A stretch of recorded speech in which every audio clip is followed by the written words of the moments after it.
چھٹے پارے کا خلاصہ آپ دیکھنا چاہیں تو اس طریقے سے آپ دیکھ سکتے ہیں کہ اس کے اندر آپ دیکھیں گے کہ اللہ تبارک و تعالی نے غلو کرنے سے دین کے معاملے میں بھی منع کیا گیا ہے، یعنی کہ دینی معاملات میں بھی ہمیں ایگزاجریٹ نہیں کرنا ہے، اس میں جا کر کے ہم کو اس قدر نہیں غلو کر دینا ہے کہ دیگر اور چیزیں آپ سے چھوٹ جائیں۔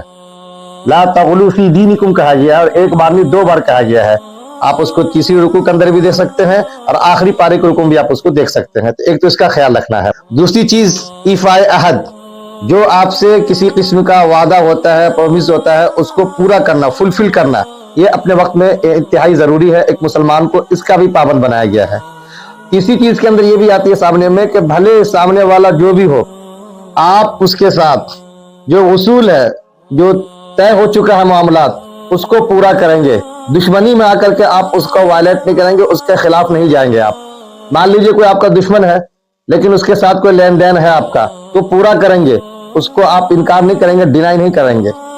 اور اسی کے ساتھ ساتھ چوتھی چیز دیکھیں گے تو ایک بہت اچھی چیز جو نویں رکوع کے اندر آپ کو دیکھنے کو ملتی ہے کہ جو کوئی بھی کسی انسان کی جان بچاتا ہے تو بھلے اسے لگتا ہے کہ میں نے کسی ایک انسان کی جان بچائی ہے، چاہے اپنے جان پہ کھیل کے بچائیں، کسی کو بلڈ ڈونیٹ کر کے بچائیں، یا کسی طریقے سے کوئی آرگن دے کر کے آپ اس کو بچائیں، اس کی جان اگر بچ جاتی ہے اور آپ کو بھی کوئی نقصان نہیں ہوتا، یاد رکھیے آپ ایک انسان کی نہیں، پوری کائنات کی جان بچا رہے ہو۔ ومن احیاها فکأنما احیا الناس جميعا۔ یہ سارے ہدایات اور احکامات ہیں جو ہم اس چھٹے پارے کے اندر دیکھ سکتے ہیں، اور خلاصے کے طور پہ ان کو اپنی ذہن نشی کر سکتے ہیں۔ جزاک اللہ خیر۔